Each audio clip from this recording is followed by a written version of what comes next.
Gusto nyo bang makilala ang inyong business, kumita, sumikat at maging patok online or TV? Get more customers and grow your business. Advertise now. From the studios of Litter News Philippines, Errol Dakame of Tamaong Aset.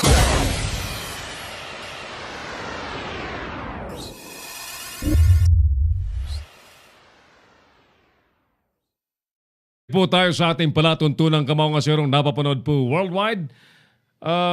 Batiin natin muna ng happy birthday. Siyempre, si Angela Carino. Siya yung sumagot kanina, di ba? Birthday pala ni Angela. Angela! Happy birthday! Ayan. Hindi na kami hirit na makarating pa rito ang panchit. Happy birthday na lang at sana'y maging meaningful ang celebration mo ng iyong kumpleanyo today. At siyempre, sabay na rin nating batiin yung may mga birthday po ngayong araw. Happy birthday po sa inyo. At midya-midya lang. Huwag tutodo ng inom. At pati pagkain, dapat medyo tama lang. No? Anything excessive, medyo delikado. Alright, lalo yung mga nagmamaneho. Pag tumagay, huwag nang magmaneho. Yan, pag nagmamaneho, huwag na huwag tatagay. Yan po yung ating panuntunan. Nasa disyerto daw, nasa planta si Utol Engineer William Bragay sa Abu Dhabi. Nanonood daw sila. Hi sa mga Pilipino dyan sa planta sa disyerto sa Abu Dhabi. At sino-sino pang nanonood. Batiin ko yung ating kaibigan, yung rockstar, superstar na radio anchor ng Z Radio. Si Cap Peter Wasing nandito po sa studio. May pagkikwentuhan po kami. At very soon, mapapanood niya po siya rito sa Litter News Philippines worldwide broadcast natin. Tuloy natin yung ating survey question. No? Ang tanong natin sa hapon pong ito, mga suki, ay sang-ayon ba kayo na mai-appoint bilang governor ng Bangko Sentral ng Pilipinas si House Speaker Gloria Macapagal Arroyo? Ano po ang inyong masasabi rito? Ano po ang inyong sagot sa ating survey question?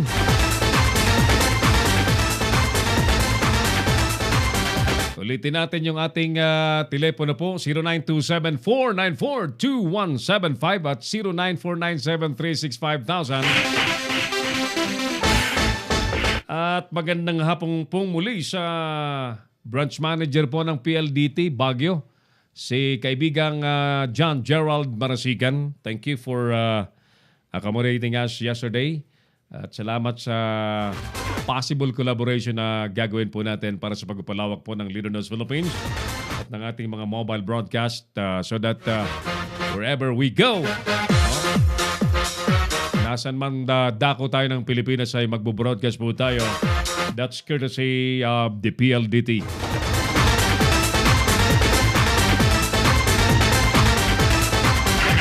Pakigreet naman kasama ko sa UAE ang national name niya si Ahmed Al-Nakbi. Ay, Ahmed Al-Nakbi. Good afternoon to you and thank you for watching our show. Alright, mga kaibigan, nasa linya natin ang Vice Alcalde ng Olongapo City, ang ating kaibigang Vice Mayor Edic Piano. At matanungan natin sa ating pinag-uusapan this afternoon. Saglit lang ha, bigyan natin ng magandang entrada. Live mula po sa Olongapo City, Vice Mayor Edic Piano. Sir, magandang hapon po. Welcome sa Kamaong Asero sa Litter News Philippines at sa Pinoy Extreme Channel. Si Errol Dakame na po ito, sir. Magandang hapon. Hi, Errol. Magandang hapon sa iyo. Kumusta na? Long time no see, ah. Opo, it's our pleasure to have you this afternoon, Vice Mayor. Same here, same here. All right. Okay. It has been floated around na posible daw may appoint bilang gobernador ng Bangko Sentral ng Pilipinas ang House Speaker natin ngayon na si GMA, given the fact that the incumbent governor ay pumanaw nung isang linggo, Vice Mayor. Yes, Ano po ang tanggap nyo sa mga nagpapalutang na ng possibility niya na mailagay si GMA as Bangko Sentral Governor? Alam mo, dalawang ano yan, Errol nakikita ko. Yung una, qualified sa GMA. Yeah. Dahil yung kanyang pinag-aralan, di ba, ay swak dyan sa kung siya ang magiging governor ng ating ng central bank. Aha. Ang problema naman, alam naman natin na nagkaroon ng mga kaso sa GMA, graft and corruption. So ang tingin ng mga tao diyan, bakit po ilalagay ang isang politiko na nagkaroon na ng mga kaso ng graft and corruption diyan pa mismo sa central bank. So, Oo. yun yung nakikita kong dalawang contrast na May mga nagtatanggol siyempre na si GMA daw ay acquitted sa kasong plunder sa Supreme Court. Napawalang sala daw si GMA. Yes, oo. Yes, tama yon, Errol. Pero kasi sa mga ordinaryong taong bayan, nagkaroon ka na kasi ng kaso dyan, kahit na na-acquit ka, at di ba, marami naman mga talagang, lalo na government officials na na-acquit sa mga kaso ng ganyan. Yeah. So, yung iba pa rin yung perception ng taong bayan kahit na-acquit na yung politiko. So, meron pa rin, kumbaga sa may stigma, di ba? May stigma na gano'n si GMA. Pero sana kung maaayos talaga at makikita ang opinion ng taong bayan na papabor kay GMA, then why not? Kasi talaga naman nakikita natin na capable naman si GMA na hawakan yung Bangko Sentral. May nag-react din kanina, Vice Mayor, na professor daw sa economic professor daw sa GMA, but she never had a managerial position or never been an economic manager herself. Oo. Pero Errol kung yung pagiging presidente nga nakayanan niya yan pa kaya yung simpleng managerial position. Right, tama po. Kaya niya yan. Ang pinaka-problema talaga dyan yung stigma, Errol, na nakikita ko. Yeah. Na yung taong bayan, palagay ko, siguro kailangan mag-survey sino ang pabor at sino ang hindi pabor. Oh, that's why pero ang nakikita ko dyan talaga yung stigma, maano pa rin, andun pa rin sa utak ng ating mga mamamayan. Nandun, agree. Tama. In fact, yung pagkaka-appoint biglang House Speaker niya, maraming nag-react as against to the campaign of President Duterte sa korupsyon. Yes. Opo. So, much so if she will be placed as Governor of Bangko Sentral of the Philippines. As the Central Bank pa of all offices. Pero tayo naman, Errol, kung talagang sincero ang ating Pangulo na si GMA ang i-appoint dyan, palagay ko naman kung si Presidente Duterte naman kasi kilala naman talaga siya na, di ba, anti-corruption. Yeah. Na gusto niya talagang wakasan ang korupsyon sa lahat ng mga opisina, ng pampublikong opisina sa Pilipinas.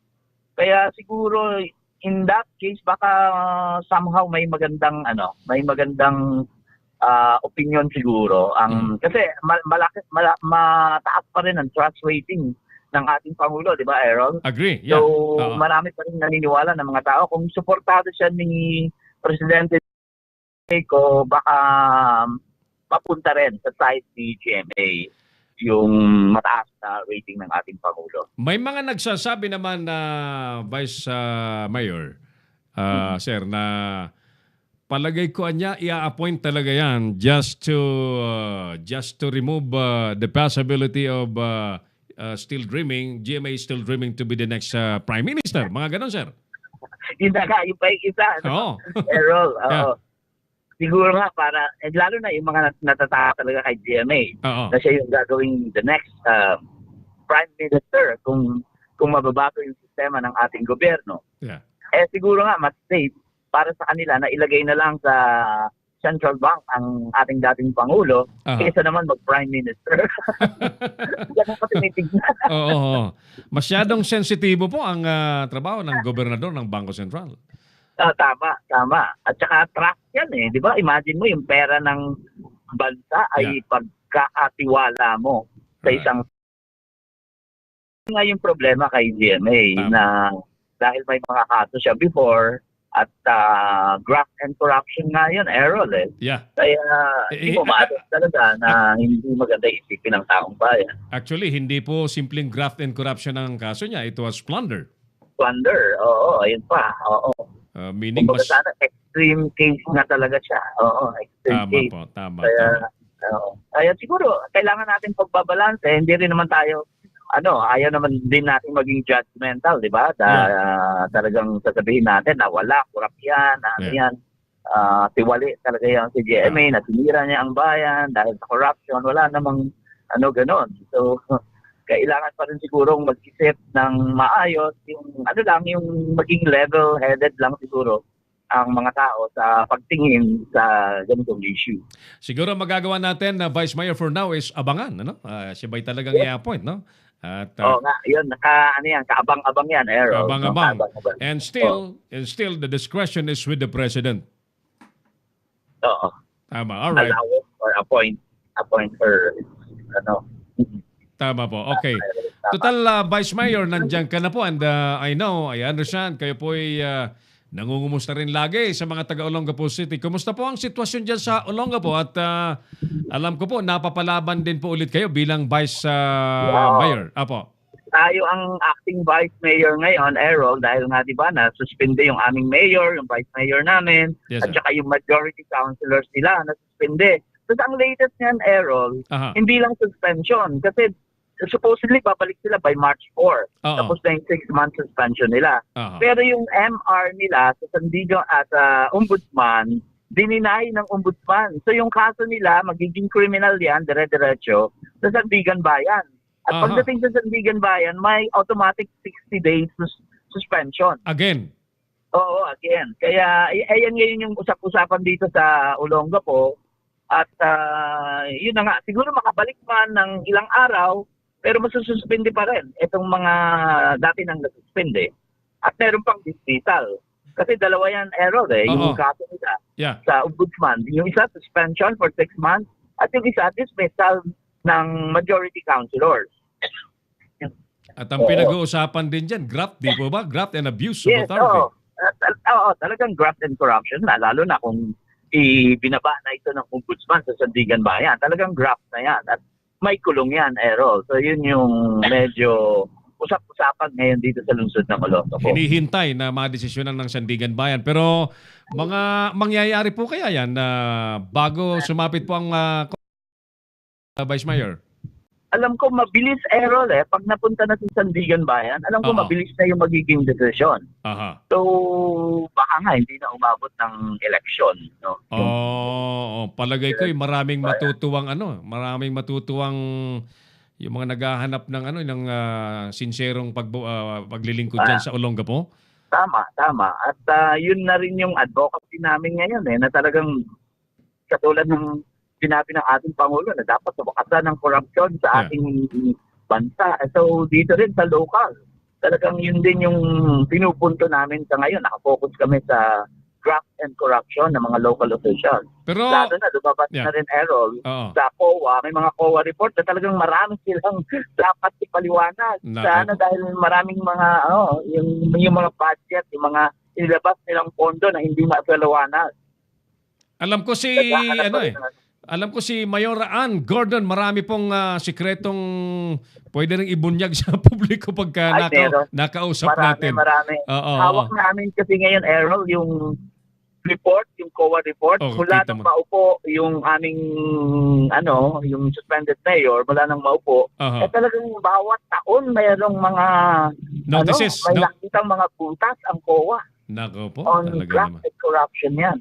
Ano ba yan? So, buti na lang nandyan ka kasi for so many years na nakaupo yan si Mayor Paulino, balita ko kasi, minamaniobra ang mga media dyan kaya walang lumalabas na balita.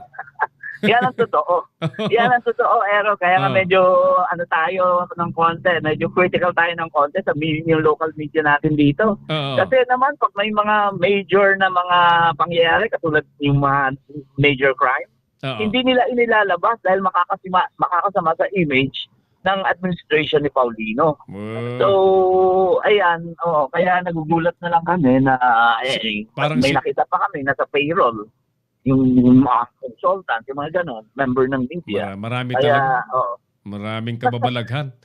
maraming dapat i-expose dito. Tama. Sana nga makarating kami dyan minsan para ma-dokumento natin lahat yan. Oo. Yes, Errol. You're very much welcome dito sa Olongapo. Kumusta si Mayor Ann naman? Okay naman, she's doing well. Actually, may mga local survey Aha. na ginagawa ngayon. Nagna-number 1 siya. At saka napansin namin talaga, yung mga tao na bago talaga yung ano. Kasi nga si Roland Paulino, yung suspended. Yeah. Hello, Vice. Teka, naputol. Saglit, ha? Ang kausap po natin si Olongapo City Edic Piano. At, kabang-abang yung sinasabi niya na may panibagong paparating na 60-day suspension pagka ang Sandigan Bayan naglabas na ng kanilang desisyon. Vice Mayor, sorry po na naputol tayo. Naputol po. Oo, sinasabi mong mataas ang mga surveys na lumalabas kay... Kami, ang taas ang survey ni Anderton ngayon dito sa Olongapo. Well, congratulations. Kasi nga, Oo. Pero kasi nag-withdraw. Actually, kung nabalitaan mo na si Roland Paulino, hindi na yan tumatakbong mayor ngayon. Nag-withdraw siya. At ang ipinalit niya, yung kapangalan na anak niya na 27 years old na walang karanasan sa public service. Ay, pag walang karanasan, mahirap yan. Mahirap pagkatiwalaan niya ng isang sensitibo rin na posisyon, ang pagiging alkalde. At ang bali ni Roland Paulino Sr., ang sinasabi niya, parang siya naman daw ang magpapatakbo ng lungsod ng Olongapo kung sakaling manalo yung kanyang 27-year-old na anak. Gagawin niya lang puppet yung kanyang anak. Yun na. Yun na nga yun Mag-isip-isip ang mga taga-Olongapo. Huwag magkakamali. Tama. Kaya yan ang sinasabi namin ngayon dito sa paligid sa mga mamamayan namin dito sa lungsod ng Olongapo. Alright. Vice Mayor, nanonood po ang mga taga-Olongapo City, ang buong Pilipinas at ang buong mundo. Baka may mensahe po kayo. Yes, maraming salamat, Errol. Katulad ng mga sinasabi ko sa aming mga consultation na ang lungsod ng Olongapo ngayon ay nakafocus din kung ano yung gusto ng ating Pangulong Duterte. Yung wakasan, yung 3K, yung krimen, yung corruption, at yung kahirapan, doon din tututok ang lokal na sanggunian namin sa pamamagitan ng mga pag-approve ng mga resolution at ordinansa. And dalawang track kasi, yung isa naman, yung vision ni Senator Dick Gordon. Malaki talaga yung gusto niyang mangyari na development dito sa lungsod ng hindi lang dito sa Olongapo, kundi sa probinsya at Region 3. Kung nabalitaan mo na yung RICH program ni Senator Dick Gordon at yung ilalabas yung report sa buong Olongapo, yan ngayon yung aming tututukan at gustong gawin. I'm sure yan ay mga posibleng mangyari because the leadership of the Gordons have been proven to be very, very effective and very strong. Yes, Errol. Maraming salamat, Vice Mayor Edic Piano, sir. Good luck po, good luck. And have a nice day. Thank you, Errol. Thank you, good afternoon. Vice Mayor Edic Piano ng Olongapo City ng ating nakausap dito po sa Palatuntunan. Si Errol Dacame, ang Kamaong Asero. Dami palang kwento, Clarence, sa Olongapo. Dapat one of these days mabisita natin yung lungsod na yan. Alam niyo po bang ang Olongapo City, including the SBMA area, yan po ay nakatayo sa pagkakalugmok nung umalis po ang mga Amerikano. For so many years ay nandyan po yung mga Amerikano na nagpasigla po ng local economy dyan. At ikinabuhay po ng maraming mga taga Zambales, taga Olongapo, yung presensya ng yung Subic military bases. Yung naval base dyan sa Olongapo dati. Nung biglang umalis dahil pinutol ni ERAP yung kontrata, pinalayas ni ERAP yung mga kano sa Pilipinas, of course, nagsara yung mga facilities, umalis yung mga kano. Ang natira yung, mga structure. So, si Dick Gordon po ang naging dahilan kung bakit na kabangon po ng matayog yung Olongapo City. Yan. Magaling. Proven po ang mga liderato ng mga Gordon. Yan. Abangan natin kung ano mangyayari po sa halalan. Pero dapat ang mga taga lungsod ng Olongapo ay hindi magkakamali pa ulit. Nagkamali na ng ilang panahon, wag na magkamali ulit.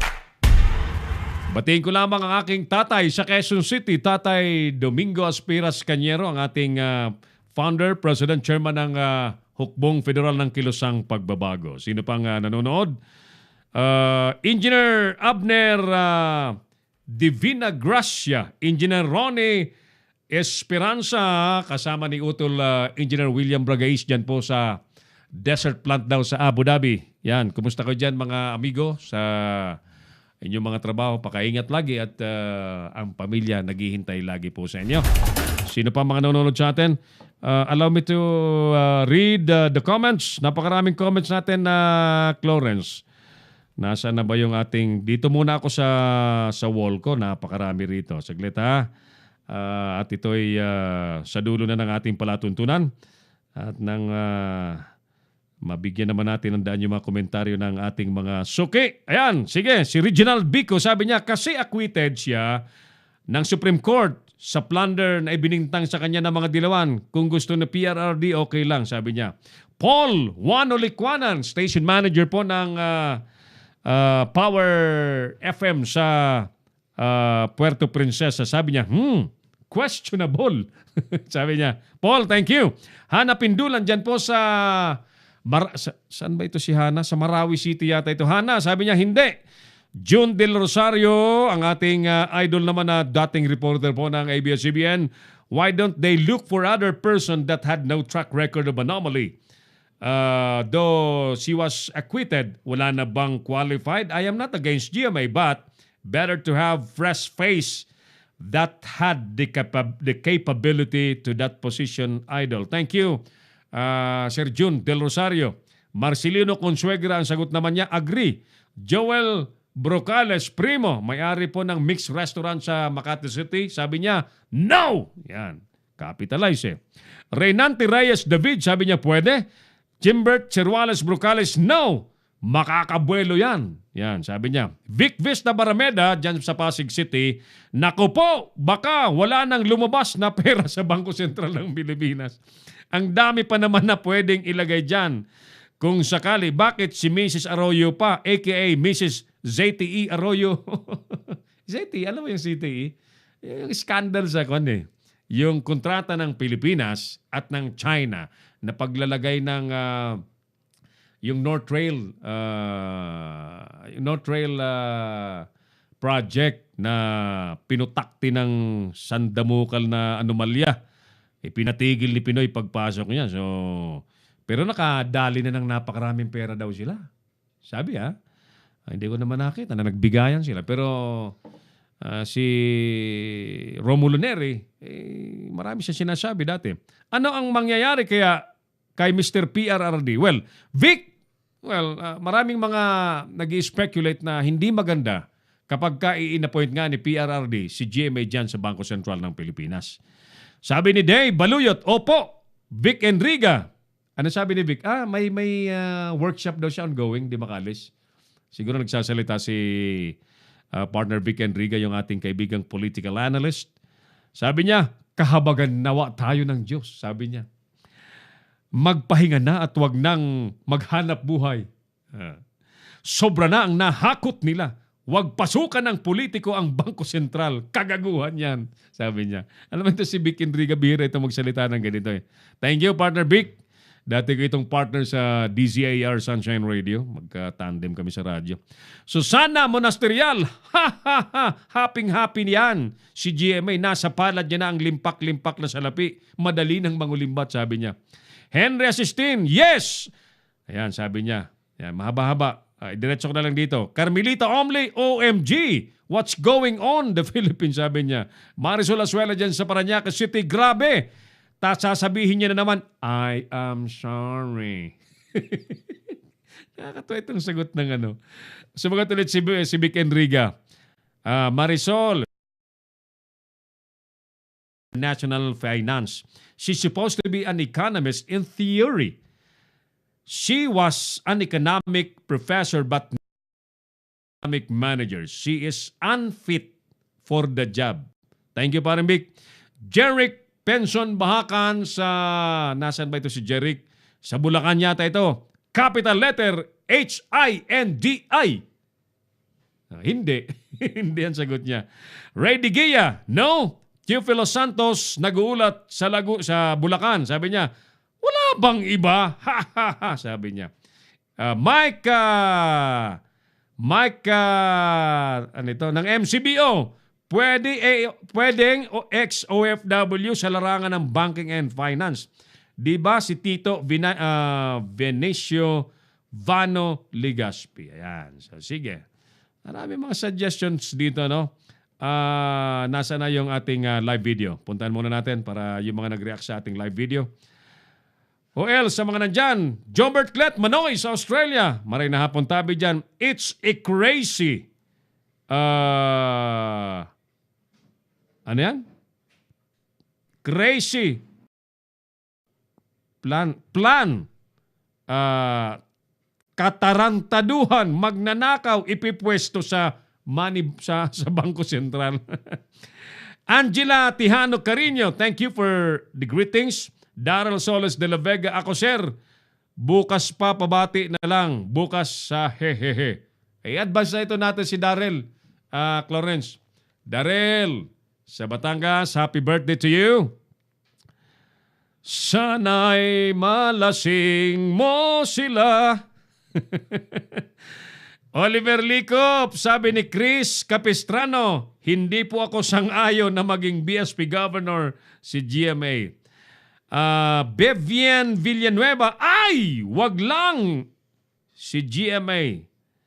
Ay, wala bang ibang i-appoint dyan? Ayan. Nagre-react na mga kababayan natin. Anyway, ang bilis ng oras po namin. So, we have to go back. Po natin sa maghapon. Saglit, ha?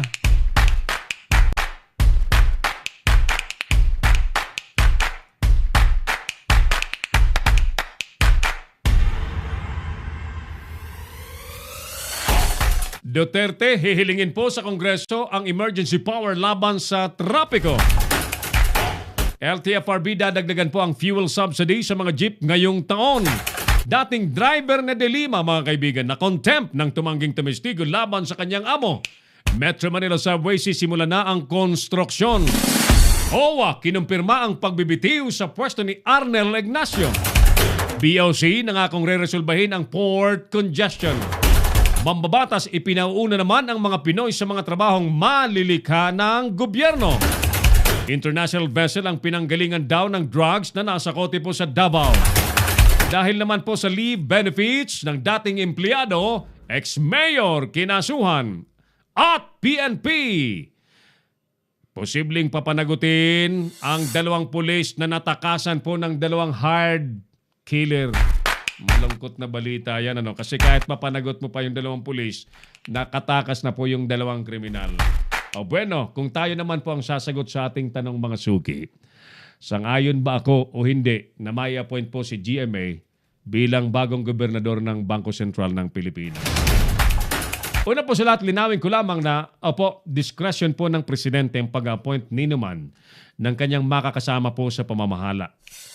And sang-ayon din po ako doon sa sinasabi ni Vice Mayor Edic Piano ng Olongapo City that GMA might be qualified to the position given the fact that she is an economic professor, but sabi naman ni Vic Enriga, wala siyang karanasan na maging banka or financial manager, no?